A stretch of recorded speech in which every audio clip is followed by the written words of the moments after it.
Hello everyone, welcome back. This is Kiran. ये मेरा video भी बेसिक वीडियो ही है। तो नेगेटिव सेंटेंसेस, जैसे कि मैंने बताया था आपको कि मैं नेगेटिव सेंटेंसेस जो हैं, मैंने ऑलरेडी एक वीडियो एक्सप्लेन किया था। उसमें मैंने बताया कि अगर आपको नेगेटिव सेंटेंसेस ऐसे इम्पेरेटिव सेंटेंसेस बोलने होते हैं, मैंने आपको बताया कि आप इम्पेरेटिव के नाम से याद मत करो। मीन्स सामने वाले को अगर आपको बोलना होता है कि ये काम मत करो, क्या ये काम मत करो, तो आप कैसे यूज़ करते हो? वहाँ पर डोंट लगाते हो। बस डोंट लगाया आपने फर्स्ट में, और जो काम करने को मना कर रहे हो वो आपने एक्शन लगा दिया। ये मैंने आपको प्रीवियस वीडियो में क्लियर किया था। जैसे आपको बोलना है कि वहाँ मत जाओ, तो डोंट गो देयर, गो लगा दिया आपने, डोंट के बाद गो। हाँ, आपको बोलना है कि उसे पैसे मत दो, तो don't give him money, don't give से पहले लगा दिया। अभी यहाँ थोड़ी सी प्रॉब्लम कहाँ आती है स्टूडेंट को, जैसे अगर सपोज़ कोई भी सेंटेंस है, मैं पॉजिटिव और नेगेटिव ये सेंटेंस एक दे करके आपको समझाती हूँ। जैसे कोई सेंटेंस आपको बोलना है कि कुछ तो करो, अगर आपको सेंटेंस बोलना है कि कुछ तो करो, तो पॉजिटिव सेंटेंस है, सामने वाले को ही आप एड्रेस कर रहे हो, तो क्या बोलोगे? Do something. कुछ का मीनिंग क्या हुआ वहाँ? Something, do something. और करना मीन्स डू, यानी सामने वाले को कोई काम करने के लिए बोल रहे हैं तो क्या बोलेंगे? डू समथिंग, डू एक्शन, आपने फर्स्ट फॉर्म लगा दिया। अगर यही सेंटेंस आप नेगेटिव करते हो, आपको अगर बोलना है कि कुछ मत करो, तब क्या करोगे? ऑलरेडी मैंने बताया कि डोंट लगा दोगे आप, डोंट, उसके बाद में अपना एक्शन रखोगे, तो कैसे बन जाएगा? Don't do. और समथिंग, अगर आपने कुछ का मीनिंग यहाँ लगाया तो वो आपका सेंस रॉन्ग होगा। That's why I am telling this point.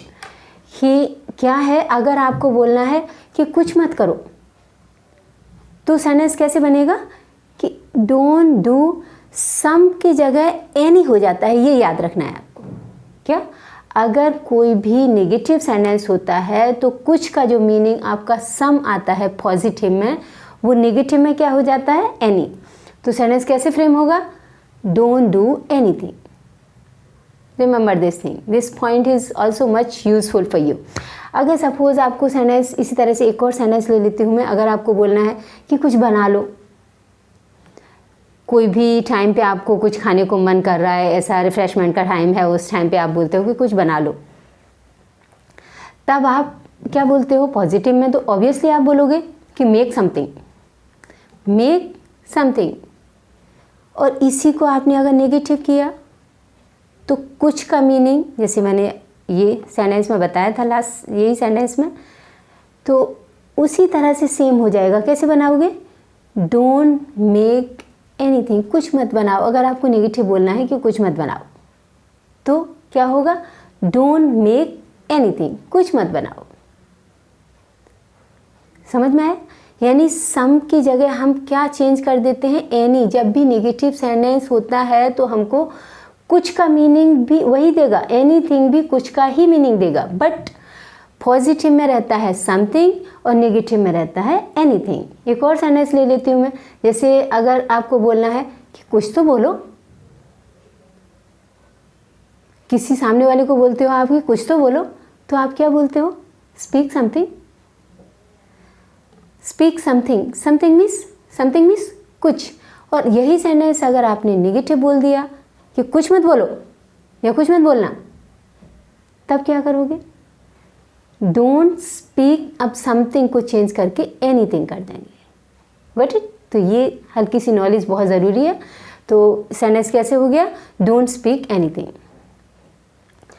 Next मेरा पॉइंट है कि अगर सपोज कोई सेंटेंस ऐसा होता है कि बिल्कुल मत बोलो, ये भी ध्यान रखना आप, बिल्कुल। अभी वहाँ बिल्कुल के लिए क्या यूज़ करेंगे? कुछ कैंडिडेट्स नेवर से कंफ्यूज हो जाते हैं एट ऑल के लिए। अगर उन्हें कोई ऐसा सेंटेंस बोलना होता है कि उसे बिल्कुल पैसे मत दो, उससे बिल्कुल बात मत करो, या बिल्कुल मत बोलो, बिल्कुल उसे कुछ मत बताओ, तो यहाँ बिल्कुल के लिए वो क्या यूज़ कर देते हैं? नेवर। और नेवर का सेंस बिल्कुल अलग है। मैं नेवर वाली भी सेंटेंस यहाँ पर ले रही हूँ, तो आपका कन्फ्यूजन कम्प्लीटली क्लियर होना चाहिए। Because suppose if you are getting confusion and taking your confusion if you are trying to speak, so what will happen that you will speak wrong sentence and the current person will not be able to understand, so it will be wrong speaking definitely. So sentence like suppose if you have to say, अगर आपको ये sentence बोलना है कि उसे बिल्कुल कुछ मत बताना, तो बिल्कुल यहाँ पर क्या यूज़ होगा? बिल्कुल के लिए नेवर अगर आपने यूज़ कर दिया तो सेंटेंस रॉन्ग हो जाएगा। अगर आपने बोला कि never tell him anything, never tell, never का मिस हो गया कभी नहीं बताना। कभी नहीं के मीनिंग क्या होता है? नेवर। ये आप सोच रहे होंगे कि मैम ये स्मॉल से वर्ड्स के मीनिंग्स क्यों बता रही हैं? ये ऑब्वियसली बेसिक कैंडिडेट्स के लिए ही वीडियो है। मैंने आपको ऑलरेडी बताया कि बेसिक कुछ वीडियोस बना रही हूँ मैं ये, तो ऑब्वियसली आपको ज़रूरत इन स्मॉल वर्ड्स की ज़रूर पड़ेगी, क्योंकि अगर आप इनिशियल लेवल के कैंडिडेट हो तो ये नॉलेज बहुत ज़रूरी है। ओके, तो अगर आपको कोई ऐसा वर्ड आता है कि वहाँ कभी मत जाना, तो अब आप नेवर यूज़ करोगे कि नेवर का मीन्स होता है कभी नहीं, कभी नहीं का मीन्स नेवर। लेकिन अगर आपको ऐसा बोलना है कि यही सेंटेंस जो मैंने अभी बोला आपको कि उसे कुछ मत बताना, मीन्स बिल्कुल कुछ मत बताना, बिल्कुल, अगर बिल्कुल वर्ड आ गया वहाँ पर, अगर सिंपल ये है कि उसे कुछ मत बताना, तो आपका सेंटेंस यही है कि डोंट टेल हिम एनीथिंग। कुछ के लिए आपको नेगेटिव में एनीथिंग लगाना है, वो मैंने आपको ऑलरेडी क्लियर किया अभी। अगर आपको बोलना है कि उसे बिल्कुल कुछ मत बताना या उसे बिल्कुल भी मत बताना, तब क्या सेंटेंस बनाओगे कि don't tell him anything at all. वहाँ पर एट ऑल का यूज़ करोगे। Don't tell him at all anything, at all को आप यहाँ भी रख सकते हो और एनीथिंग के बाद भी रख सकते हो। कैसे? Don't tell him anything at all. At all means बिल्कुल भी नहीं, एट ऑल। और एट ऑल को भी मैं ऑलरेडी आपको बताती आ रही हूँ कि आप अपने आप को कंफर्टेबल करने की कोशिश करो while speaking. If you make comfortable yourself then easily you can speak. तो एट ऑल बोलने की कोशिश मत करो, एट ऑल को भी मिलाने की कोशिश करो। कैसे बोलोगे आप उसे? At all. कैसे? At all. ए और फिर जो टी है ट, उस पे ही ओ की मात्रा लगा दो, हो गया एट ऑल। तो इजी आएगा आपको बोलने के लिए। अगर आपने बोला एट ऑल तो हार्ड पड़ेगा। क्या बोलोगे? At all. Got it?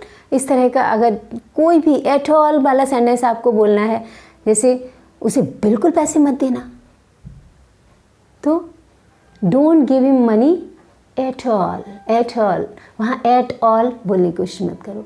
Don't give him money at all. बहुत ईजी स्मूथली अगर आप बोलोगे then only you can speak. I already told you. क्या सेंटेंस है कि उसे बिल्कुल पैसे मत देना। डोंट, एक तो डोंट का मैंने ऑलरेडी प्रीवियस वीडियो में आपको प्रैक्टिस कराया था कि डोंट मत बोलो। कैसे? डोंट, ये भी आपको स्मूथली बोलना है। Don't give him, give him का भी प्रैक्टिस मैंने कराया था एक वीडियो में। कैसे? गिव हिम नहीं बोलोगे उसे, कैसे? उसे भी कंबाइन करो, गिव हिम। हाँ, गिव हिम मनी, फिर एट ऑल को भी कंबाइन करके बोलो, तो कैसे हो जाएगा? At all. ठीक है, तो कितना स्मूथ सेंटेंस हो गया। कैसे? Don't give him money at all. Smoothly easily you can speak. Okay, तो बिल्कुल नहीं का मीनिंग क्या होगा? At all. अगर आपको ये बोलना है उसे कभी पैसे मत देना, तब आपको वहाँ नेवर यूज़ करना पड़ेगा। ओके, क्या यूज़ करना पड़ेगा? नेवर। अगर आपको ऐसा बोलना है उसे कभी भी पैसे मत देना, तो क्या बोलोगे? Never give him money. Never give him money. और नेवर को भी बोलने की अच्छी कोशिश करो। नेवर ऐसे र को र करके मत सुनाया करो। र को एकदम क्लियर करके नहीं सुनाते हैं। जब भी आप ऐसे बोलते हो नेवर, तो नेवर ऐसे मत बोलो। कैसे? नेवर। नेवर। नेवर को बोलने के लिए मैं आपको हल्की सी एक ट्रिक बताती हूँ। अगर आपको जैसे कोई भी वर्ड है, कोई भी वर्ड जैसे जिसके लास्ट में र की साउंड आ रही है, चाहे वो नेवर है, ब्रदर है, सिस्टर है, फादर है, मदर है, हाँ, सर है, कोई भी वर्ड है, तो आपको उसे प्रोनाउंस करने के लिए किस तरह से बोलना होगा? जो लास्ट में र आता है, तो हिंदी में तो हम लोग र एकदम क्लियर करते हैं, हाँ, जैसे र, जा, रही, र, हाँ, मेरा, रा पूरा एकदम र, यानी आपकी जो र का साउंड है, आर का जो साउंड है हिंदी में जब बोलते हैं तो टंग अपर साइड माउथ में जाती है और वहाँ पर थोड़ा वाइब्रेट होती है, क्या वाइब्रेट होती है, वाइब्रेशन आना चाहिए, तब आपका हिंदी क्लियर आता है, र ऐसे। और इंग्लिश में किस तरह से आर का साउंड जब लास्ट में आर होता है किसी भी वर्ड के, ये आपको बहुत यूज़फुल रहेगा अगर आप इसे समझने की कोशिश करोगे तो, कि अगर लास्ट में रा, जिस वर्ड के भी लास्ट में रा आएगा तो आपको कैसे प्रोनाउंस करना है, जो टंग है उसे यहाँ अपर साइड में ले जाके वहाँ वाइब्रेट मत करो, क्या करना है आपको, टंग को माउथ में अंदर फोल्ड करना है, कैसे, नेवर, ऐसे ऐसे करके, नेवर, इस तरह से, जैसे ब्रदर, फादर, इस तरह से। और अगर आपको ये वाली ट्रिक नहीं समझ में आती, नो प्रॉब्लम, क्योंकि आप सपोज़ अगर आप कोई इंग्लिश नेटिव पर्सन नहीं है, डेफिनेटली बेसिक सीख रहे हो, तो ऐसे तो नहीं हो सकता कि कोई इंग्लिश नेटिव पर्सन होगा तो वो इंग्लिश स्पीकिंग सीख रहा होगा। ऑब्वियसली आप वर्नाकुलर मीडियम से ही हो और कोई इस तरह से हिंदी, मराठी, गुजराती बोलने वाले, तो अगर आपको ये वाली ट्रिक यानी ये हैबिट में नहीं होगी, क्योंकि जो इंग्लिश पर्सन्स हैं उनकी हैबिट में होती है इस तरह से, तो अगर ये ट्रिक आपको समझ में नहीं आती, इस तरह से टंग बोलने में प्रॉब्लम होगी आपको, हाँ, जैसे ब्रदर, फादर, इस तरह से बोलने में आपको प्रॉब्लम होती है, तो आपको ईजीएस्ट ट्रिक और बताती हूँ मैं। वो क्या है कि जब भी आपको लास्ट में र साउंड आए, जैसे ब्रदर, र, फादर, मदर, ऐसे र करते हैं लोग, तो र ऐसे मत छोड़ो वहाँ पर, हाँ, क्या करना है, उस र की जगह अ की साउंड कर दो बस, क्या, र की जगह र को वहाँ से बाउंस करके वहाँ अ की साउंड कर दो, ऐसे। बेस्ट ट्रिक है ये आपको, हाँ।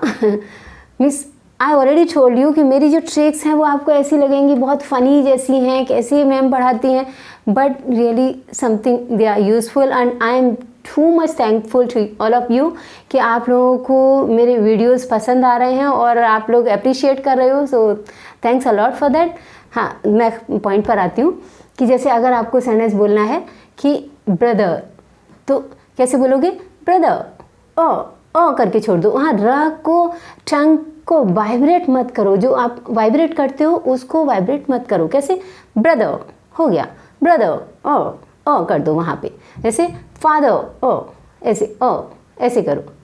अगर आपको जैसे फादर, टंग को देखो मुंह में जैसे ऐसे करना होता है, तो वो अगर नहीं आता आपको, लीव इट, नो प्रॉब्लम, आप अपना काम चला सकते हो, कैसे, ब्रदर, ऐसे, father, mother, sister, there, here, ऐसे आप बोल सकते हो। तो ये ट्रिक भी आप समझने की कोशिश करना, उसे अप्लाई करना प्लीज़, और I think you will get much more useful. So today this much, and see you in next video. Till then, bye bye, have a good time.